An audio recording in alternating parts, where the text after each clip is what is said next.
재림 전의 대사건들, 이 재림 전의 대사건들을 보면 세 가지 형태로 우리에게 나타난다고 성경이 말씀을 하고 있습니다. 그 세 가지 징조는 이 하나님의 심판을 나타내는 징조죠.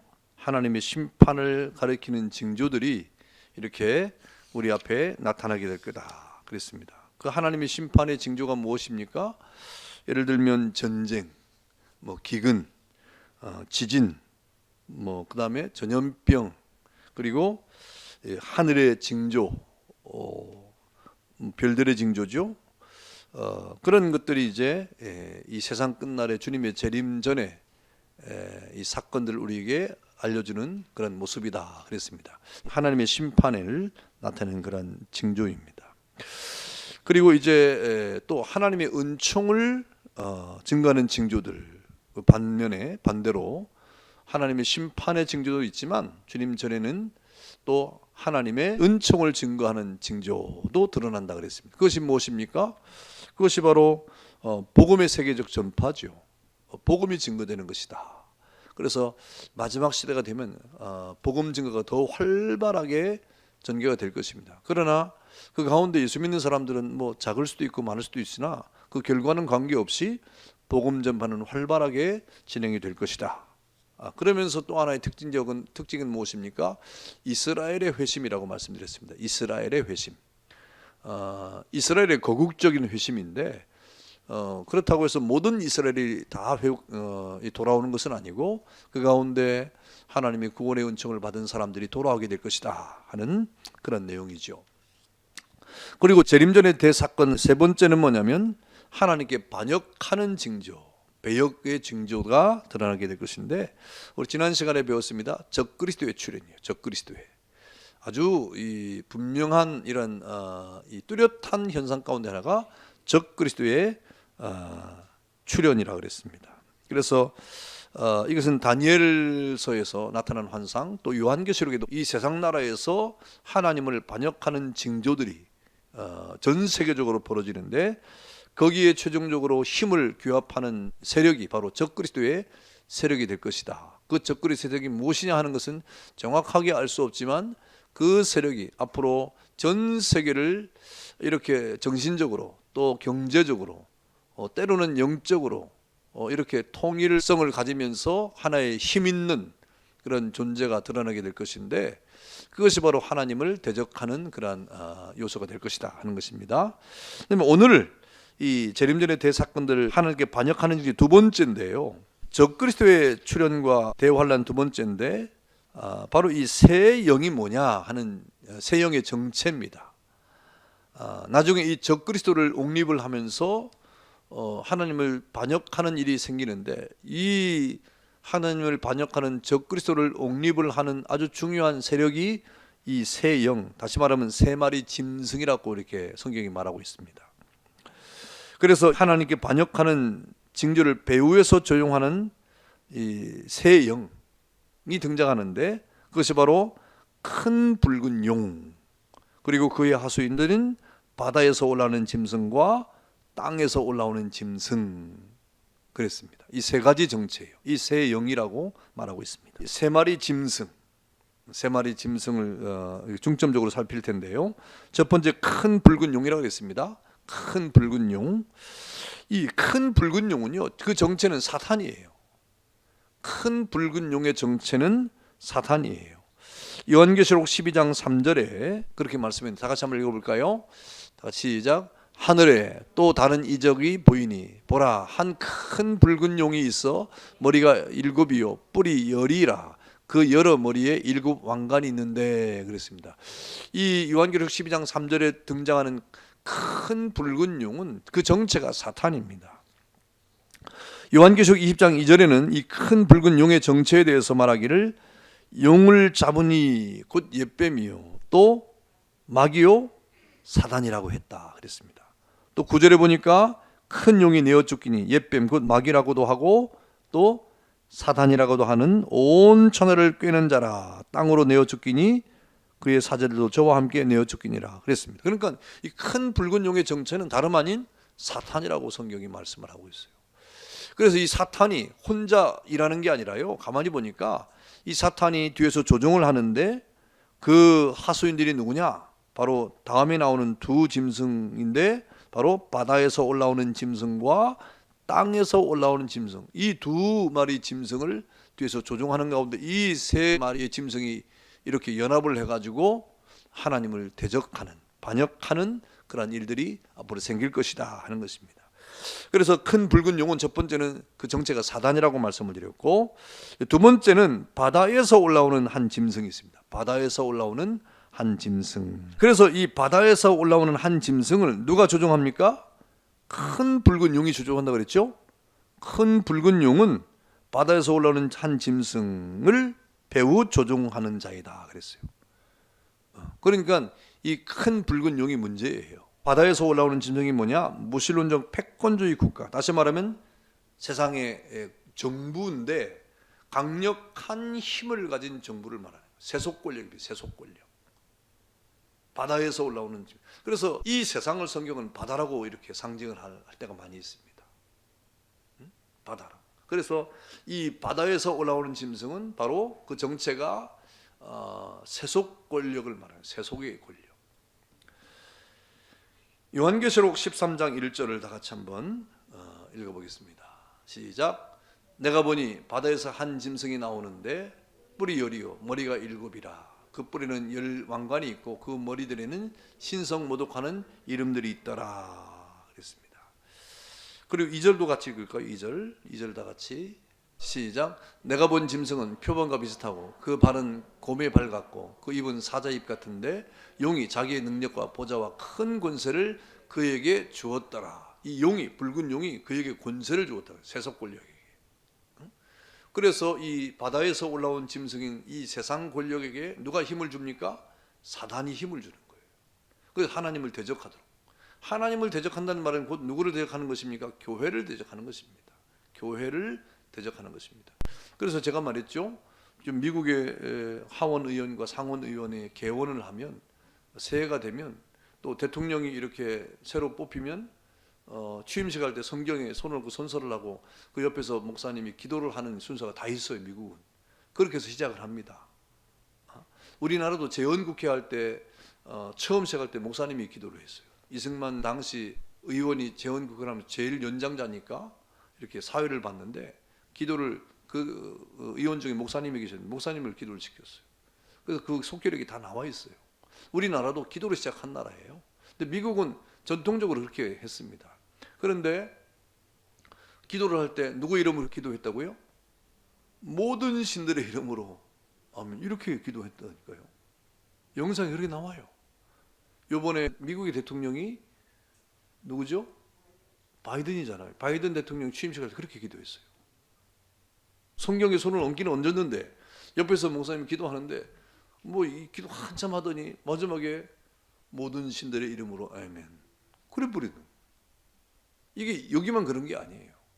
모든 상원과 하원 또 지방정부의 의회도 있으니까 모든 지역이 다 그렇답니다. 놀랄 일입니다. 여러분 세속의 권력은요 기본적으로 하나님을 반역하고 또 교회를 핍박하는 그런 자세를 취할 것이다. 오늘 예수님께서 말씀하셨잖아요. 세상이 나를 미워한다 그랬어요. 미워한다. 자, 요한계시록 13장 4절 다 같이 한번 읽을까요? 4절 다 같이 한번 읽어보겠습니다. 요한계시록 13장 4절 시작. 용이 짐승에게 권세를 주므로 용에게 경배하며 짐승에게 경배하여 이르되 누가 이 짐승과 같으냐 누가 능히 이와 더불어 싸우리요 하더라 그랬어요. 이렇게 이 용이 그 배후에서 조종해서 그 바다에서 올라온 짐승에게 힘을 주어가지고 이 세상의 모든 세속의 권력이 하나님을 대적하는 그런 일들이 생기게 되는 것입니다. 그래서 이 바다에서 올라온 한 짐승은 붉은 용에게서 그 능력과 보좌와 큰 권세를 이양받아서 그 하수인 노릇을 하게 되는 것입니다. 용과 자신을 경배하도록 이렇게 강압하는 무신론적 패권주의 국가가 생기게 되는 것이다. 앞으로 이제 사탄을 숭배하고 그리고 이 권세 잡은 세속 권력을 숭배하도록 만들어 버린다 이 말이에요. 여러분 이 세상 권력이요 직접 우리에게 지금 안 닿아서 그렇지 엄청나게 여러분 세상 권력이요 무서운 거예요. 이 세상 권력이 무서운 거예요. 우리가 그걸 몰라서 그냥 살아가는 것이, 만약에 그 세속 권력에 걸리면요 끝입니다. 그렇게 우리를 몰아서게 될 것이다. 이 무신론적 패권주의 국가의 국신은 바로 반신, 살신, 반기독교, 반교회, 반성도이다 그랬습니다. 요한계시록 13장 5절과 8절에도 그런 내용들이 나오게 되는 것입니다. 한번 보겠습니다. 요한계시록 13장 5절, 6절, 7절, 8절 다 같이 읽을까요? 시작. 또 짐승이 과장되고 신성 모독을 말하는 입을 받고 또 42달 동안 일할 권세를 받으니라. 짐승이 입을 벌려 하나님을 향하여 비방하되 그의 이름과 그의 장막 곧 하늘에 사는 자들을 비방하더라. 또 권세를 받아 성도들과 싸워 이기게 되고 각 족속과 백성과 방언과 나라를 다스리는 권세를 받으니 죽임을 당한 어린 양의 생명책에 창세 이후로 이름이 기록되지 못하고 이 땅에 사는 자들은 다 그 짐승에게 경배하리라. 누가 경배한다고요? 창세 이후로 생명책에 기록되지 못하고 이 땅에 사는 자들은 다 경배했다. 누가 경배하지 않았단 말이에요? 생명책에 기록된 사람은 경배하지 않았다는 거예요. 다시 말하면 성도들은 경배할 수 없죠. 여러분 우리가 예수 믿는데 그 짐승에 가서 뭐 경배할 수 있습니까? 없지요. 그래서 성경에 보니까 창세 이후로 생명책에 기록되지 아니한 이 땅에 사는 자들은 경배했다 그랬어요. 그러나 생명책에 기록된 사람은 경배하지 않는다 이 말입니다. 교회는 경배하지 않는 거예요. 쫙 갈리는 거예요. 어쩔 수 없어요. 그래서 마지막 시대가 가까울수록 우리 신앙은요 뚜렷이 드러날 수밖에 없어요. 옛날에는 뭐 이렇게 환란의 시대가 아닐 때는 뭐 두루뭉실하게 이렇게 가도 같은 신앙 안에 있는 것 같지만 앞으로는요 뚜렷하게 구분됩니다. 신앙이라고 하는 것이. 지금도 마찬가지입니다. 지금도 그렇게 되고 있고 앞으로는 더 명확하게 우리가 정말 진정한 믿음의 신앙을 가진 사람은 그렇지 않은 사람은 구별될 수밖에 없어요. 세상이 그렇게 돌아가니까. 하나님이 그렇게 만드는 게 아니라 세상이 이렇게 돌아가니까 그럴 수밖에 없어요. 명확하게 구분이 되는 겁니다. 자, 그래서 바다에서 올라온 짐승은 어떤 권력이라고요? 세속의 권력이라고 했어요. 세속의 권력. 이 세상 권력입니다. 그다음에 세 번째 짐승은 뭐냐? 땅에서 올라오는 짐승 그랬습니다. 땅에서 올라오는 짐승. 여러분 이 땅에서 올라오는 짐승도 이 큰 붉은 용의 사주를 받습니다. 이 땅에서 올라온 짐승도 그래서 이 사탄의 배후의 조종을 받게 되는데 이 땅에서 올라온 짐승은 누굽니까? 어용종교, 거짓 선자, 종교입니다. 종교. 여러분 이 종교가 앞으로 예의주시해서 봐야 될 거예요. 마지막 시대에 주님 재림 전에 이 대사건들이 일어나는데 이 종교의 동향이 어떻게 되느냐 이게 굉장히 중요합니다. 여러분 땅에서 올라오는 또 다른 짐승은 요한계시록 13장 11절과 15절에 보니까 새끼 양같이 두 뿔이 있는데 그 입에서는 나오는 말은 용의 말을 한다 그래요. 양인데 말은 용의 말을 한다 그랬어요. 이게 제대로 된 겁니까? 잘못된 거죠. 그래서 땅에서 올라온 짐승은 누구입니까? 거짓 선지자, 타락한 교회. 여러분 이게 참 아픈 이야기지만 앞으로 이 종교적 타락이 이루 말할 수가 없는 겁니다. 종교적 타락, 거짓 선지자, 어용 종교. 여러분 우리나라가 일제 시대 때도 마찬가지였어요. 일제 시대 때도요. 한국의 기독교가 여러분 일본의 신사 앞에 참배하는 일을 가결했습니다. 해도 좋다. 이건 우상 숭배 아니다. 뭐 그랬어요. 그걸 총회적으로 결의를 했어요. 그 결의를 할 때 어떻게 했냐면 한국 장로교회는 27회 총회인데 1938년입니다. 1938년도에 결정을 했는데 27회 총회였어요. 그때 목사님들 사이, 장로님들하고 목사님이 총대인데 그 사이사이에 일제 경찰들이 다 앉았어요. 그래서 아니요 반대하는 사람 다 끌고 나갔어요. 어떻게 목사들이 다 그걸 뭐 찬성했겠어요? 반대하는 사람이 있었겠죠. 주기철 목사님이나 이런 사람이 있었겠지 않겠습니까? 근데 그런 분들은 다 끌려 나갔어요. 끌려 나가고 이제 찬성하는 사람만 남아놓은 거예요. 그러니까 만장일치로 가결될 뻔했어요. 어쨌든 그러므로 한국교회가 공적으로 하나님 앞에 범죄하게 된 거죠. 여러분, 이런 일들이 마지막 시대에 또 일어납니다. 마지막 시대에 또 일어납니다. 그래서 이 땅에서 올라오는 짐승은 거짓 선지자고 타락한 교회라고 할 수 있다. 요한계시록 13장 11절 12절 한번 읽어볼까요? 11절 12절 다 같이 시작. 내가 보매 또 다른 짐승이 땅에서 올라오니 어린 양같이 두 뿔이 있고 용처럼 말을 하더라. 그가 먼저 나온 짐승의 모든 권세를 그 앞에서 행하고 땅과 땅에 사는 자들을 처음 짐승에게 경배하게 하니 곧 죽게 되었던 상처가 나은 자라 그랬습니다. 여러분, 어용 종교가 거짓 선지자들이 짐승에게 절하도록 막 끌고 다니는 거예요. 이런 일들이 앞으로 벌어진다는 것이죠. 또한 저는 바다에서 올라오는 짐승의 사척을 받아서 그 짐승의 모든 권세를 등에 업고 정치 권력의 신여 노릇을 하는 어용 종교 단체이다 그랬습니다. 종교가 이제 권력의 신여 노릇을 하는 이런 일도 중세에도 있었고요, 역사에 반복되고 있는데 마지막 시대도 역시 마찬가지라고 하는 것입니다. 또 저가 하는 일은 하나님을 배반하게 하고 또 큰 이적을 행하여 사람들의 영혼을 유린하며 뭘 받게 합니까? 짐승의 표인 666을 받게 하여 모든 사람의 생존권을 위협하는 일을 한다 그랬어요.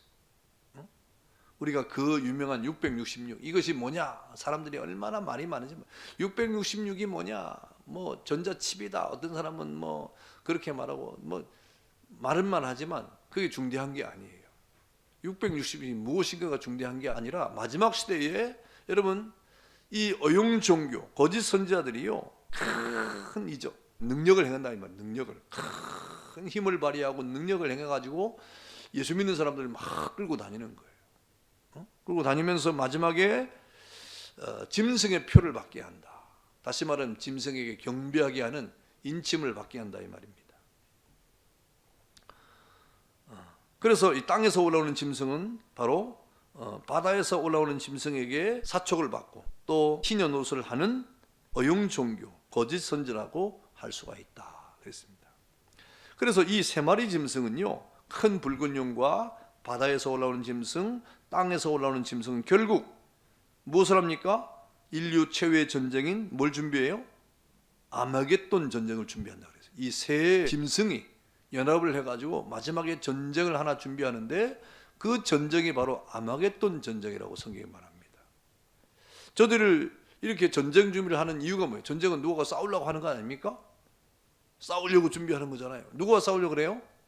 교회와 싸우려고 그래요. 교회와 싸우려고. 곧 하나님과 싸움인데요, 하나님을 대적하려고 하는데 하나님을 대적하려고 하니 하나님은 뭐 저 보좌에 계시니까 누구를 이렇게 대신 공격합니까? 하나님의 보좌의 대리로 이 땅에 복음을 전파하는 교회를 박멸하려고 한다. 그래서 이 세 마리 짐승은요 결국 아마겟돈 전쟁을 통해서 교회 박멸 운동하는데 앞장서게 되는 겁니다. 환란의 시대가 온다 이 말입니다. 여러분, 요한계시록에는요 이 세 마리 짐승을 뭐라고 말합니까? 개구리 같은 새 더러운 영 그랬어요. 얼마나 더러우면 개구리 같은 새 더러운 영. 왜 개구리라고 했을까?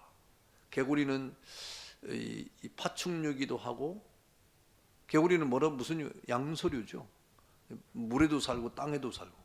그러니까 바다에서 올라온 짐승, 땅에서 올라온 짐승의 어떤 합작품 같은 이런 어떤 두 가지 마음을 가지고 살아가는 걸 상징적으로 이렇게 표현한 거예요. 개구리 같은 새 더러운 영 그랬습니다. 그 더러운 영이 용의 입과 짐승의 입과 거짓 선지자의 입에서 나온다 그랬습니다. 그러니까 붉은 용에게도 이 더러운 영이 막 나오고, 바다에서 올라온 이 세속 권력에도 막 이 더러운 영이 막 나오고, 또 땅에서 올라온 이 거짓 선지자와 어용 종교에서도 더러운 영이 막 나와서 여러분 온 세상을 영적으로 혼란하게 만드는 그런 마지막 시대가 도래하게 된다 그랬습니다. 요한계시록 16장 13절을 다 같이 읽어보겠습니다. 요한계시록 16장 13절 시작. 또 내가 보매 개구리 같은 새 더러운 영이 용의 입과 짐승의 입과 거짓 선지자의 입에서 나오니 그랬어요. 이 세 마리 짐승이 동일하게 그 말이 나온다고 하는 말은 무슨 말일까요? 동일하게 하나님을 대적한다는 말이에요. 영적으로 하나님을 대적하는 거예요. 종교가 하나님을 대적하고, 이 종교가 하나님을 대적한다는 말은 다른 종교가 아니고, 다른 종교는 말할 것도 없고 예수 믿는다고 자처하고 있는 이 어용 종교를 말하는 겁니다. 타락한 교회, 타락한 선지자들 말하는 거예요. 그리고 이 세 마리 짐승은 온 천하 임금들에게 가서 전능하신 하나님의 큰 날의 전쟁을 위하여 아마겟돈이라 하는 곳으로 그들을 모은다 그랬어요. 전 세계 이 세속의 권력의 모든 이 힘을 다 규합하는 거예요. 정치적으로, 경제적으로, 사회적으로 뭐나 다 규합하는 거예요. 다 규합하는 거예요. 여러분 성경에 보니까 하나님을 대적하려고 온 세계 사람들이 다 모아서 만든 게 뭐예요? 뭘 만들었어요? 바벨탑 만들었잖아요. 하나님을 대적하려고 사람들이 다 힘을 모아가지고 바벨탑을 만들었잖아요. 이렇게 이 세상 사람들은요, 사람들의 힘을 모으면 결국 뭐하냐? 하나님을 대적해요. 그것이 마지막 시대에 주님 오시는 재림의 전에 나타나는 그런 아주 큰 환난 가운데 바로 그와 같은 일이 또 생기는 것인데, 그 하나님을 대적하는 일 앞에 이 새 짐승이 지금 온 세계를 규합하는 겁니다. 마치 신할 평지에 모든 사람들을 다 모아놓고 우리가 하나님의 진노를 우리 스스로 피해보자 하는 것처럼, 여러분 마지막 환난 날에 우리가 하나님을 좀 대적해보자, 그래서 우리가 승리하자 하는 마지막 전쟁을 준비하고 하는데, 바로 온 세계 모든 임금들을 아마겟돈이라고 하는 곳으로 불러 모은다 그랬습니다. 그래서 그들의 준비해서 하는 전쟁 목표가 뭐냐? 그 여자의 남은 자손, 즉 하나님의 계명과 예수의 증거를 가진 자들과 더불어 싸우는 것이다 그랬어요. 요한계시록 12장 17절이죠. 한번 읽어보겠습니다. 요한계시록 12장 17절을 다 같이 한번 읽어보겠습니다. 저들이 전쟁을 준비하는 목적이에요. 다 같이 시작. 용이 여자에게 분노하여 돌아가서 그 여자의 남은 자손 곧 하나님의 계명을 지키며 예수의 증거를 가진 자들과 더불어 싸우려고 바다 모래 위에 섰다 그랬어요. 저기 아마겟돈 전쟁 준비예요. 저들이 왜 분노했냐? 용이 여자에게 분노했다 그랬습니다. 왜 분노했냐면 이 용 사탄이, 여러분 구약에서부터 신약에 이르기까지 마지막까지 이 하나님께 대적해서 교회를 여자가 누구냐? 바로 교회입니다. 이 땅의 교회입니다. 교회를 없이 하려고 부단히 실패했어요. 실패하니까 남은 자를 이제 멸망시키려고 온 세상의 모든 힘들을 규합해서 아마겟돈 전쟁을 준비하고, 이제 그 목표를 여자의 남은 자손, 앞으로 주님 재림 때 여자의 남은 자손, 그 다음에 하나님의 계명과 예수의 증거를 가진 자들과 싸우려고 지금 마지막 준비를 하고 있다 이 말입니다. 그래서 그 전쟁의 주제는 바로 교회 박멸이에요. 여자의 남은 자손을 없애자, 교회를 박멸하는 것입니다. 그래서 하나님의 계명과 그 증거를 가진 자들은 결정적인 역사의 코너에 몰리게 되고 죽음의 위기를 맞게 되는, 여러분 이런 이 7번째 짐승이 나타나서 이제 통치권이 여기 집중되게 되는 겁니다. 그럼 교회가 이제 큰일 났다 이렇게 되는 거예요. 이제 그런 때가 온다 이 말입니다. 여러분 그런 교회가 겁이 날까요 안 날까요? 겁이 날까요 안 날까요? 겁이 나죠. 안 그렇겠습니까? 우리가 밤에 지나가다 누가 어흥만 해도 겁이 나는데, 여러분 이 마지막 종말의 때에 온 세상의 교회를 막 핍박하려고 드는 게 얼마나 교회가 힘들겠어요. 얼마나 무섭고 얼마나 괴롭겠어요. 그런 때가 온다는 겁니다. 그런데요, 철로역장을 읽어보셨습니까? 철로역장에 보면 마지막에 이 믿음이라고 하는 사람이 이제 이 천국을 찾아가는 거예요. 천국을 찾아가는데 마지막에 막 천국문이 요 앞에 있어요. 천국문에 천국이구나 하고 막 가려고 하는데 갑자기 사자가 막 나타났어요. 하는 거예요. 여러분 사자가 나타나면 사람이 어떻게 됩니까? 사자가 정령원 있으면 앞에 나타나서 어떻게 할 거예요? 사자야 사자야 뭐 그럴 겁니까? 어떻게 할 거예요? 도망간다고 살겠어요? 그래도 한번 도망가 볼랍니까? 방법이 없죠. 사자가 하고 방법이 없어요. 마지막 믿음이 천국문을 앞에 놓고 막 정말 너무나 기뻐가지고 천국문에 다 왔구나, 이제 그동안 모든 시험과 모든 환난과 모든 이것들을 다 이기고 내가 왔는데 마지막 천국문이라 하는데 딱 가려고 하니까 사자가 막 집처만한 사자가 달려드는 거예요. 얼마나 놀랐는지 모르고 하고 너무너무 놀랐어요. 근데 가만히 보니까 그 사자가 어떻게 돼 있어요? 묶여 있는 거예요. 묶여 있는 거예요. 겁만 주지 이 믿음의 일을 못 해치는 거예요. 그 길로 가는데 사자가 못 오는 거예요. 묶여져 있어가지고. 그걸 발견한 거예요. 여러분, 우리 믿음의 길도요, 우리가 하나님의 나라에 가는 길 앞에 우리를 두렵게 하고 우리를 겁나게 하고 우리를 주저앉게 하는 일이 많이 일어나지만 결국 자세히 보면 그 모든 것들은 어떻게 되어 있습니까? 하나님의 능력 안에 결박되어 있습니다. 우리가 주님의 길을 걸어가는데 전혀 문제가 없어요. 두려움만 없다고 하면. 옆에 사자가 엉 하는데 그래도 무서워 이러면 못 가는 거잖아요. 우리가 두려움만 없다고 하면 우리가 담대하게 하나님 나라의 길을 걸어갈 수가 있는 것이지, 여러분 결코 우리를 해할 수가 없는 겁니다. 마지막 때도 마찬가지입니다. 이 세 마리 더러운 영이 연합을 해가지고 교회 방매를 하기 위해서 아마겟돈이라는 곳에 모여가지고 교회 방매를 해서 전쟁을 선포하고 이제 교회를 핍박하려고 하는데 얼마나 두렵겠어요. 그런데 결국 어떻게 됩니까? 교회를 해칠 수 있을까요? 아니에요. 두려워할 이유가 하나도 없어요. 왜? 그들은 이미 사자가 결박된 것처럼 하나님이 그들을 결박하는 겁니다. 교회를 해치게 하나님 놔두지 않아요. 겁을 줄 수가 있죠. 두렵게 할 수가 있겠죠. 그래서 이 전면적인 교회 박멸 운동에 나섰던 세 마리 짐승은 결국 어떻게 됩니까? 만왕의 왕 되신 예수에 의해서 어떻게 돼요? 멸망을 당한다 그랬습니다. 여러분 이제 마지막 아마겟돈 전쟁이 막 일어나려고 다 준비하고 모든 힘이 다 모여졌어요. 여러분, 하나님이 그때까지 왜 놔두셨을까요? 한꺼번에 없애려고 그러는 거죠. 한꺼번에. 하나님을 대적한 사람이 한꺼번에 다 모이니까 얼마나 쉬워요? 물론 흩어져도 할 수 있지만 상징적으로 다 모이면 하나 너무 간단하잖아요. 그렇잖아요? 도관에 든 쥐가 되니까. 그때 하나님이 하늘이 열리고 백마 탄자가 충신과 진실 말씀의 이름으로 나타나 그 입에서 나오는 이한 검으로 저들을 치고 친히 저들을 철장으로 다스리시며 영원한 진노의 불에 던진다 그랬어요. 그러니 결코 교회는 위험에 처할 수가 없어요. 교회는 결코 멸망을 당할 수가 없어요. 교회는 결코 박멸의 대상이 될 수가 없습니다. 저들은 그렇게 생각할지 몰라도 여러분, 우리의 대장 되신 예수께서 그때 비로소 이 땅에 오셔서 교회를 구원하심과 동시에 그 교회를 대적했던 모든 이 세 마리의 짐승을 하나님의 그 진노로 저들을 진노의 불에 던지신다 그랬습니다. 여러분, 요한계시록 19장 20절 21절을 읽어보겠습니다. 그 세 마리 짐승과 그 짐승의 표를 받은 무리들이 결국 불과 유황으로 타는 못에 던짐을 당한다 그랬는데, 요한계시록 19장 20절 21절 한번 다 같이 한번 읽어볼까요? 다 같이 시작. 짐승이 잡히고 밭에 잡혔잖아요. 그 앞에 표적을 행했던 거짓 선자들도 함께 잡혔잖아요. 이는 짐승의 표를 받고 그의 우상에게 경배하던 자들을 표적으로 미혹하던 자라. 이 둘이 산채로 유황불 붙는 못에 던져지고, 21절, 그 나머지는 말탄 자의 입으로부터 나오는 검의 죽음에 모든 새가 그들의 살로 배불리더라. 여러분, 교회를 대적해서 일어났던 모든 세력들이 우리 주님의 그 진노 앞에 다 멸망을 받게 되는 거예요. 할렐루야. 이 교회 승리예요.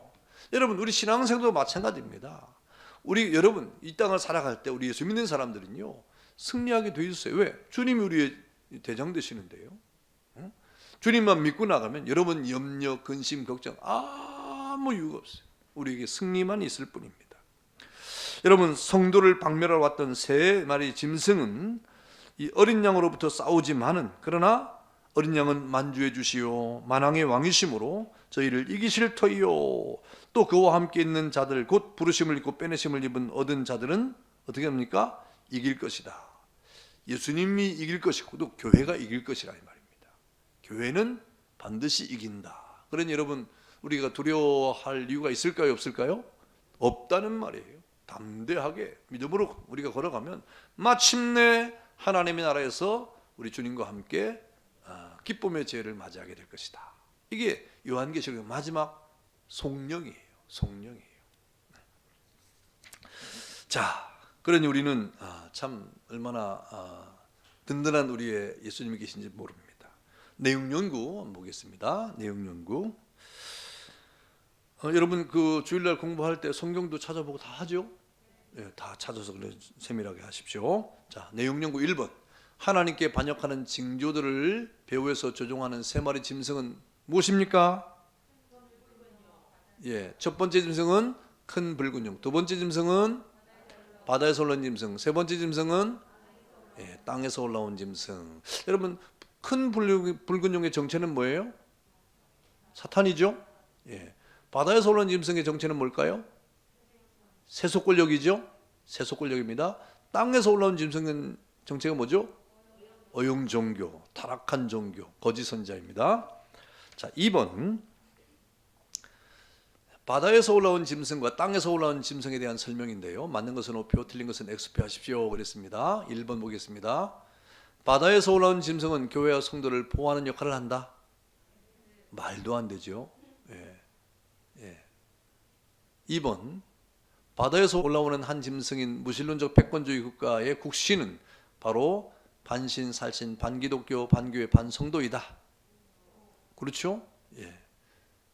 3번. 땅에서 올라오는 짐승은 거짓 선자이며 타락한 교회라 할 수 있다. 그렇죠? 예. 4번. 땅에서 올라오는 짐승은 바다에서 올라오는 짐승의 사촉을 받아. 잘 생각하세요. 그 짐승의 모든 권세를 등에 업고 정치 권력의 신여 노릇을 하는 어용 종교 단체이다. 그렇죠? 오해 역세예요? 오죠. 예. 땅에서 올라오는 짐승, 이 어용 종교는 바다에서 올라오는 세속 권력의 사촉을 받아서 그 짐승의 모든 권세를 등에 업고 정치 권력의 신여 노릇을 하는 어용 종교 단체이다. 예, 맞습니다. 자, 그다음에 3번. 아마겟돈 전쟁을 일으킨 주범은 누구입니까? 누구예요? 요한계시록 16장 13절부터 16절 누구요? 세 마리 짐승이죠. 세 마리 짐승이 아마겟돈 전쟁을 일으킨 주범이에요. 큰 붉은 용과 바다에서 올라온 짐승과 땅에서 올라온 짐승들이 아마겟돈 전쟁을 준비합니다. 모든 세상의 권력을 다 모아가지고 바다의 모래가에 섰더라 그랬잖아요. 자, 4번. 세 마리 짐승이 노리는 최종적인 목표는 무엇입니까? 이 세 마리 짐승이 아마겟돈 전쟁을 준비하면서 온 세상의 모든 힘과 권력을 한 군데 모으는 최종 목표는 왜 그럴까요? 요한계시록 12장 17절을 말씀해 보니까 뭐 하려고? 교회 박멸이죠. 교회를 박멸하려고 그래요. 참 어처구니 없는 저들의 어떤 이 전쟁 목표를 삼은 거예요.